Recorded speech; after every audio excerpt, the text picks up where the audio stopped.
ಏನ್ ಎಕ್ಸಾಂಪಲ್? 100 ಕೋಟಿ ಇದೆ ನಿಮ್ಮ ಕೈಯಲ್ಲಿ. 100 ಕೋಟಿ ನಿಮ್ಮ ಕೈಯಲ್ಲಿ ಇರುವಾಗ ನಿಮ್ಮ ಮನಸ್ಸಿನಲ್ಲಿ ಒಂದು ಹೋಪ್ ಇದೆ. ಏನು ಹೋಪ್ ಇದೆ ಅಂದರೆ, ಮುಂದಿನ ವರ್ಷ ಜನವರಿಯಲ್ಲಿ ನಾನು ಒಂದು 50 ಲಕ್ಷದ ಒಂದು ಬಿಲ್ಡಿಂಗ್ ಕಟ್ಟಬೇಕು, ಒಂದು ಮನೆ, ಬ್ಯೂಟಿಫುಲ್ ಮನೆ ಕಟ್ಟಬೇಕು ಅಂತ ನಿಮ್ಮ ಮನಸ್ಸಲ್ಲಿ ಒಂದು ಹೋಪ್ ಇದೆ. ನಾನು ಹೇಳ್ತಾ ಇರೋದು ಪ್ರಾಪಂಚಿಕವಾದ ಒಂದು ನಿರೀಕ್ಷೆ. ಓಕೆ, ನಿಮ್ಮ ಕೈಯಲ್ಲಿ ಎಷ್ಟಿದೆ? ಸ್ವಲ್ಪ ಖುಷಿಯಾಗಿರಪ್ಪ. ಎಷ್ಟು ಕೋಟಿ ಇದೆ? 100 ಕೋಟಿ. ನೋಡೇ ಇಲ್ವಾ? ಅಲ್ಲಿ ತೋರ್ಸಪ್ಪ, 100 ಕೋಟಿ ಬರೆದು ತೋರಿಸಿ. ಅಲ್ಲಿ 100 ಕೋಟಿ ನೋಡಿಲ್ಲ ಅಂತೆ.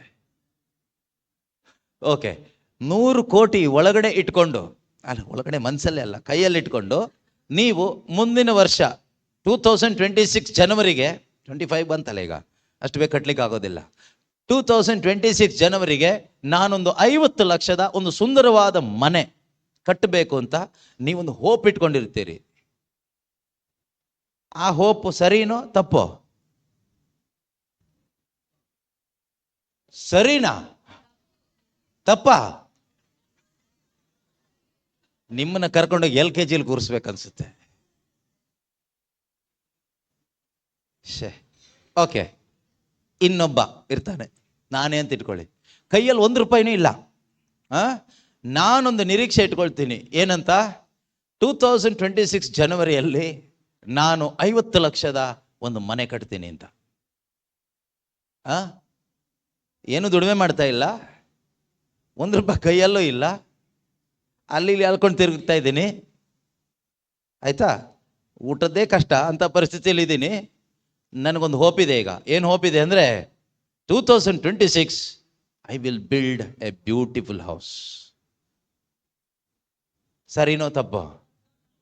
ಅದು ಯಾಕೆ ತಪ್ಪು?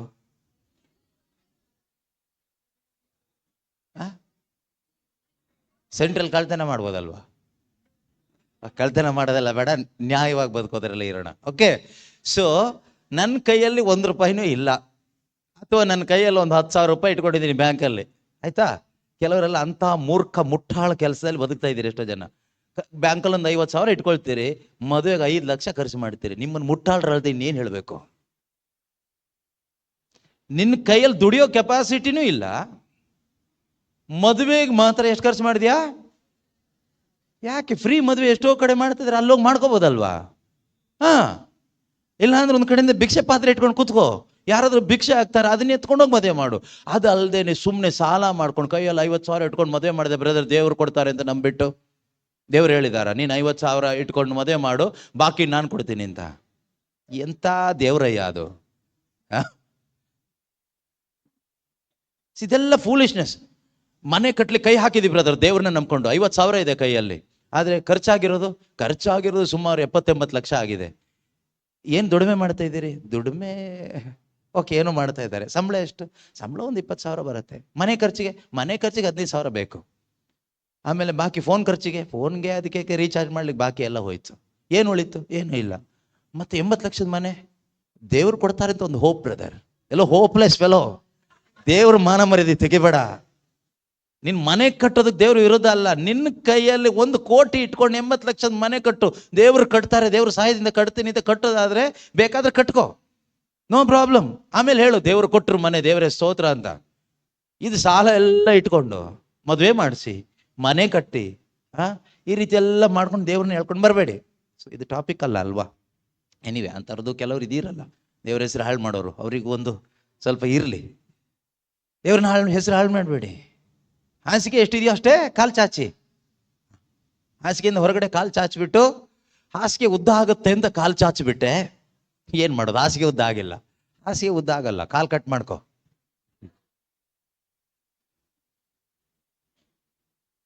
ಸೊ ನಮ್ಮ ಕೈಯಲ್ಲಿ ಈಗ ಎಷ್ಟು ಕೋಟಿ ಇದೆ? 100 ಕೋಟಿ ಇದೆ. 100 ಕೋಟಿ ಇರುವವನು ಇನ್ನೊಂದು 50 ಲಕ್ಷದ ಒಂದು ಕಾರ್ಗೆ ಪ್ಲಾನ್ ಮಾಡ್ತಾನೆ. ನೆಕ್ಸ್ಟ್ ಮಂತ್ ನಾನೊಂದು 50 ಲಕ್ಷದ ಒಂದು ಒಳ್ಳೆ ಕಾರ್ ಪರ್ಚೇಸ್ ಮಾಡಬೇಕು ಅಂತ. ತಪ್ಪೋ ಸರಿನೋ? ಸರಿ. That is not false hope. ತಪ್ಪಾದ ನಿರೀಕ್ಷೆ ಅಲ್ಲ. ಯಾಕಂದ್ರೆ ಅವನ ಕೈಯಲ್ಲಿ 100 ಕೋಟಿ ಇದೆ. 50 ಲಕ್ಷದ ಕಾರು ಮುಂದಿನ ಜನವರಿ 1ಗೆ 1ನೇ ತಾರೀಕು ತಗೊಳ್ಳೋದು ಏನು ತೊಂದರೆ ಏನಿಲ್ಲ. ಆದರೆ ಈಗ ನಾನು ಯೋಚನೆ ಮಾಡ್ತೀನಿ, ಮರ್ಸಿಡೀಸ್ ಬೆನ್ಸ್ ತಗೋಬೇಕು, ಕೈಯಲ್ಲೊಂದು 50,000 ಇದೆ ಬ್ಯಾಂಕಲ್ಲಿ ಅಂತ ಹೇಳಿಬಿಟ್ಟು ಮರ್ಸಿಡೀಸ್ ಶೋರೂಮಿಗೆ ಹೋಗಿ ಎಷ್ಟೋ 1-1.5 ಕೋಟಿದು ಬುಕ್ ಮಾಡಿ ಡೌನ್ ಪೇಮೆಂಟ್ 50,000 ಕೊಟ್ಟು ಬಂದರೆ ಲಾಸ್ಟಿಗೆ ಏನು ಮಾಡ್ತಾರೆ ಗೊತ್ತಾ? ಕಂಪ್ನಿಯವ್ರು ಬಂದು ಕಾರ್ನ ಎತ್ಕೊಂಡು ಹೋಗ್ತಾರೆ, ನನ್ನ ಪೊಲೀಸ್ನವ್ರು ಬಂದು ಜೈಲಿಗೂ ಹಾಕ್ತಾರೆ. ಸೊ ಫಾಲ್ಸ್ ಹೋಪ್ ಇಟ್ಕೊಂಡ್ರೆ ಇದೇ ಕತೆ, ಲಾಸ್ಟಿಗೆ ಜೈಲಿಗೆ ಹೋಗ್ಬೇಕಾಗತ್ತೆ, ನರ್ಕಕ್ಕೆ ಎತ್ಕೊಂಡು ಹೋಗ್ತಾರೆ, ಏನು ಪ್ರಯೋಜನ ಇಲ್ಲ ಅಲ್ಲ. ಮತ್ತೆ ನಮಗೆ ಸಿಕ್ಕಿದ್ದೆಲ್ಲ ಅವ್ರು ಎತ್ಕೊಂಡು ಹೋಗ್ಬಿಡ್ತಾರೆ. ಆಶೀರ್ವಾದ ಹೋಯ್ತು. ಅಲ್ಲಿ ಧ್ಯಾನಕ್ಕೆ ಹೋಗಿ ಆಶೀರ್ವಾದ ಪಡ್ಕೊಂಡು ಬಂದಿದ್ದು ಅದು ಹೋಯ್ತು, ಸತ್ತಾಗ ಹೋಯ್ತು. ಯಾವ ಆಶೀರ್ವಾದ ಉಳಿಯುತ್ತೆ? ಯಾವ ಒಂದು ಸಾಮಾನ್ಯ ಆಶೀರ್ವಾದಗಳು ಉಳಿಸ್ಕೊಳ್ಳಿಕ್ಕಾಗತ್ತೆ? ನಮಗೆ ಒಂದೂ ಉಳಿಸ್ಕೊಳ್ಳಿಕ್ಕಾಗೋದಿಲ್ಲ. ಕೆಲವ್ರು ಹೇಳ್ತಾರಲ್ಲ, ನಾನು 9 ದಿವಸ ಉಪವಾಸ ಇದ್ದು ನವೇನ ಮಾಡಿ ಪ್ರಾರ್ಥನೆ ಮಾಡಿ ಮಾಡಿ ಮಾಡಿ ಪಡ್ಕೊಂಡಿದ್ದು ಬ್ರದರ್. ಇದು ನೀನು ಸತ್ತಾಗ ಸತ್ಯ ಹೋಯ್ತು. ಆಮೇಲೆ ಲಾಸ್ಟಿಗೆ ಪೊಲೀಸ್ನವ್ರನ್ನ ಕಳಿಸ್ತಾರೆ, ದೇವರು ದೂತರನ್ನ ಹಿಡ್ಕೊಂಡೋಗಿ ಜೈಲಿಗೆ ಹಾಕವನ್ನ ಅಂತ ಎತ್ಕೊಂಡೋಗಿ ಜೈಲಿಗೂ ಹಾಕ್ತಾರೆ, ಐಟಮು ಕಿತ್ಕೊಳ್ತಾರೆ, ಜೈಲಿಗೂ ಹಾಕ್ತಾರೆ. ಮತ್ತೆ ಧ್ಯಾನಕ್ಕೆ ಹೋಗಿದ್ದೆಲ್ಲ ಏನು ಪ್ರಯೋಜನ ಆಯಿತು? ಏನೂ ಆಗಿಲ್ಲ. ಬಾಕ್ಸ್ ಒಳಗಡೆ ಬಂದರೆ ಮಾತ್ರ ಇನ್ ಕ್ರೈಸ್ಟ್, ಓನ್ಲಿ ಇನ್ ಕ್ರೈಸ್ಟ್, ಕ್ರಿಸ್ತನ ಒಳಗಡೆ ಬರಬೇಕು. ಅದೇ ರೀತಿಯಲ್ಲಿ ಕೈಯಲ್ಲಿ ಕಾಸಿಲ್ಲದೆ ಮನೆ ಕಟ್ಟೋ ಯೋಚನೆ ಮಾಡುವವನು, ದೊಡ್ಡ ಮನೆ ಕಟ್ಟೋ ಯೋಚನೆ ಮಾಡುವನು ಎಷ್ಟು ಮೂರ್ಖನೋ ಅಷ್ಟೇ ಮೂರ್ಖತನ ಕ್ರಿಸ್ತನು. The hope of glory is not inside me. ನನ್ನೊಳಗಡೆ ಈ ಮುಂದಿನ ಮಹಿಮೆಯ ಆ ಸ್ವರ್ಗೀಯ ಜೀವನಕ್ಕೆ ನಿರೀಕ್ಷೆಗೆ ಆಧಾರವಾಗಿರುವ ಕ್ರಿಸ್ತನು ಯೇಸು ನನ್ನ ಒಳಗಡೆ ಇಲ್ದೇನೆ ನಾನು ಸ್ವರ್ಗಕ್ಕೆ ಹೋಗ್ತೀನಿ, ಯಾಕಂದ್ರೆ ದಾನ ಧರ್ಮ ಮಾಡಿದ್ದೀನಿ. ಸ್ವರ್ಗಕ್ಕೆ ಹೋಗ್ತೀನಿ ಯಾಕಂದ್ರೆ ಡೈಲಿ ಪ್ರೇಯರ್ ಮಾಡ್ತಾ ಇದ್ದೀನಿ. ಸ್ವರ್ಗಕ್ಕೆ ಹೋಗ್ತೀನಿ, ಅದು ಇದು ಮಾಡಿದ್ದೀನಿ ಅಂತ ಹೇಳಿದರೆ ಲಾಸ್ಟಿಗೆ ಎಲ್ಲ ಎತ್ಕೊಂಡು ಕಿತ್ಕೊಂಡು ಹೋಗಿ ಬೇರೆ ಕಡೆಗೆ ಹಾಕ್ತಾರೆ. ಒಂದೇ ದಾರಿ, ಅದು ಯೇಸು ಹೇಳಿದ್ದಾರೆ ಯೋಹಾನನ ಶುಭ ಸಂದೇಶ 14ನೇ ಅಧ್ಯಾಯದಲ್ಲಿ, ನನ್ನ ಮುಖಾಂತರ ಬಾರದ ಹೊರತು ಯಾರು ಪಿತನ ಬಳಿಗೆ ಬರಲಿಕ್ಕೆ. ಅದರ ಅರ್ಥ ಪ್ರಾರ್ಥನೆ ಮಾಡೋದಂತಲ್ಲ, ಯೇಸು ಹತ್ರ ಪ್ರಾರ್ಥನೆ ಮಾಡೋದಂತಲ್ಲ, ಯೇಸುವನ್ನು ಒಳಗಡೆ ಸ್ವೀಕಾರ ಮಾಡಬೇಕು. ರಕ್ಷಕನಾಗಿ ಸ್ವೀಕಾರ ಮಾಡದ ಹೊರತು ಆತನಲ್ಲಿ ವಿಶ್ವಾಸ, ಆತನು ನನ್ನ ಬದಲಿಗೆ, Jesus Christ is my substitute ಎಂದು ವಿಶ್ವಾಸ ಇಟ್ಟು ಬದುಕದ ಹೊರತು ಖಂಡಿತವಾಗಲೂ ಯಾರು ಕೂಡ ಅಲ್ಲಿ ಅಪ್ಪನ ಬಳಿಗೆ ಸ್ವರ್ಗಕ್ಕೆ ಬರಲಿಕ್ಕೆ ಸಾಧ್ಯ ಇಲ್ಲ. ಜಾನ್ 14:6 ಅಲ್ವಾ? ಓದಿ ನೋಡೋಣ. ಅದಕ್ಕೆ ಯೇಸು, ಮಾರ್ಗವು ಸತ್ಯವೂ ಜೀವವೂ ನಾನೇ. ಮಾರ್ಗವು ಸತ್ಯವೂ ಜೀವವು ನಾನೇ. ನನ್ನ ಮುಖಾಂತರ ಬಾರದ ಹೊರತು, ನನ್ನ ಮುಖಾಂತರ ಬಾರದ ಹೊರತು. ಯಾರ ಮುಖಾಂತರ? ಕೆಲವು ಕಳ್ಳ ಬೋಧಕರಿದ್ದಾರೆ, ಕಳ್ಳ ಪ್ರೇಷಿತರು, ಕಳ್ಳ ಬೋಧಕರು, ಕಳ್ಳರು, ಕಪಟಿಗಳು ಇದ್ದಾರೆ. ಅವ್ರೇನ್ ಹೇಳ್ತಾರೆ ಅಂದ್ರೆ ಸ್ವರ್ಗಕ್ಕೆ ಹೋಗ್ಲಿಕ್ಕೆ ಶಾರ್ಟ್ ಕಟ್ ಇದೆ ಅಂತ. ಈ ಸ್ವರ್ಗಕ್ಕೆ ಹೋಗ್ಲಿಕ್ಕೆ ಯೇಸು ಮುಖಾಂತರ ಅಲ್ಲದೆ ಇನ್ನೊಬ್ಬರ ಮುಖಾಂತರನೂ ಹೋಗ್ಬೋದು, ಅವ್ರ ಮುಖಾಂತರ ಹೋಗ್ಬೋದು, ಅದ್ರ ಮುಖಾಂತರ ಹೋಗ್ಬೋದು, ಇದ್ರ ಮುಖಾಂತರ ಹೋಗ್ಬೋದು ಎಂದು ಹೇಳುವವರೆಲ್ಲರೂ ಯಾರು ಗೊತ್ತಾ? ಆಂಟಿ ಕ್ರೈಸ್ಟ್, ಕ್ರಿಸ್ತ ವಿರೋಧಿಗಳು. ಇವತ್ತು ಕ್ರಿಸ್ತ ವಿರೋಧಿಗಳು ಅನೇಕ ಸಭೆಗಳಲ್ಲಿ ನೋಡ್ಲಿಕ್ಕೆ ಸಾಧ್ಯವಾಗ್ತದೆ. ಇವ್ರು ಏನು ಹೇಳೋದು ಗೊತ್ತಾ? ಜನರನ್ನ ಮರಳು ಮಾಡ್ತಾರೆ. ಸ್ವರ್ಗಕ್ಕೆ ಹೋಗ್ಲಿಕ್ಕೆ ಯೇಸು ಮಾತ್ರ ಅಲ್ಲ, ಶಾರ್ಟ್ ಕಟ್ ಇದೆ, ಬೇರೆಯವ್ರ ಮುಖಾಂತರನೂ ಹೋಗ್ಬೋದು, ಅವ್ರ ಮುಖಾಂತರನೂ ಹೋಗ್ಬೋದು, ಇವ್ರ ಮುಖಾಂತರನೂ ಹೋಗ್ಬೋದು. ಹೀಗೆ ಮಾಡಿದ್ರು ಹೋಗ್ಬೋದು, ಹಾಗೆಲ್ಲ ಮಾಡಿದ್ರು ಹೋಗ್ಬೋದು. ಅದ್ರ ಅರ್ಥ ಏನು ಗೊತ್ತಾ? ಯೇಸು ತಲೆ ಮೇಲೆ ಹೊಡೆದಂಗೆ ಆಗುತ್ತೆ. ಯೇಸು ಏನು ಹೇಳ್ತಾರೆ ಇಲ್ಲಿ ವಾಕ್ಯ ಓದಿ ಈಗ.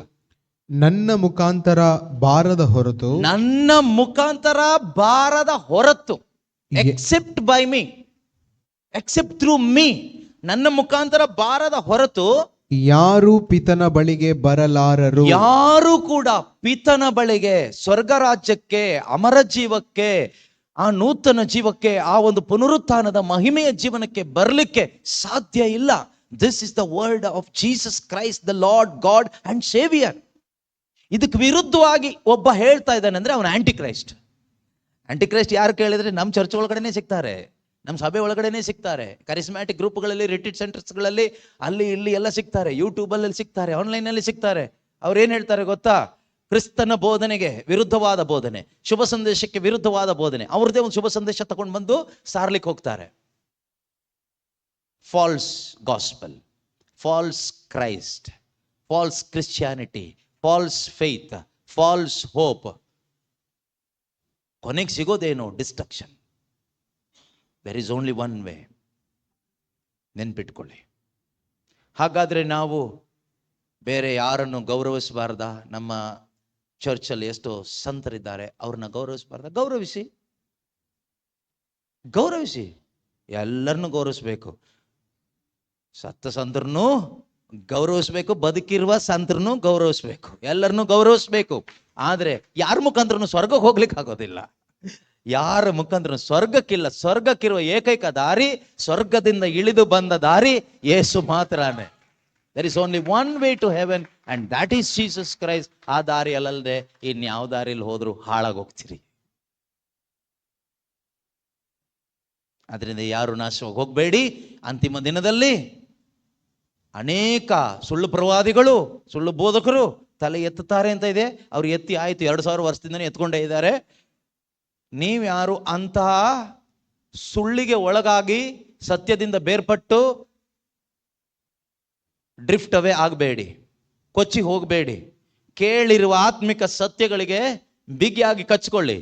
ಯಾವನ ಎಲ್ಲಾದ್ರೂ ಹೋಗ್ಲಿ, ನೀನು ಹೋಗಬೇಡ. ಅಲ್ಲ, ಅವರೆಲ್ಲ ಹೋಗ್ತಾ ಇದ್ದಾರೆ, ಹಾಗಾದ್ರೆ ಅವ್ರನ್ನೆಲ್ಲ ನರಕಕ್ಕೆ ಕಳಿಸ್ತಾರ ದೇವರು? ಅದು ನನಗೆ ಗೊತ್ತಿಲ್ಲ. ಸ್ವರ್ಗಕ್ಕಿರುವ ಏಕೈಕ ದಾರಿ ಯೇಸು. ಅವರ ಮುಖಾಂತರ ಬಾರದ ಹೊರತು ಯಾರು ಕೂಡ ಅಲ್ಲಿ ಪಿತನ ಬಳಿಗೆ ಬರ್ಲಿಕ್ಕೆ ಆಗೋದಿಲ್ಲ. ಅಲ್ಲಿಗೆ ಬರ್ಲಿಕ್ಕೆ ಆಗದೆ ಇದ್ದರೆ ಬೇರೆ ಹೋಗ್ತಾರೆ. ಇನ್ನೊಂದು ದಾರಿ ಇದೆ, ನರಕದ ದಾರಿ. ಯೇಸು ಸ್ವಾಮಿ ಹೇಳಿದ್ದು, ಒಂದು ದಾರಿ ಇಕ್ಕಟ್ಟಾದ ದಾರಿ, ಸ್ವರ್ಗಕ್ಕೆ ಕೊಂಡೊಯ್ಯೋ ದಾರಿ. ಇನ್ನೊಂದು ಅಗಲ ಇರುವ ದಾರಿ, ವಿಶಾಲವಾದ ದಾರಿ, ಸುಗಮವಾದ ದಾರಿ, ಅದು ನರಕಕ್ಕೆ ಕೊಂಡೊಯ್ಯುವ ದಾರಿ. ನೀವು ಯಾವ ದಾರಿಯಲ್ಲಿ ಇದ್ದೀರಿ ನೋಡ್ಕೋಬೇಕು.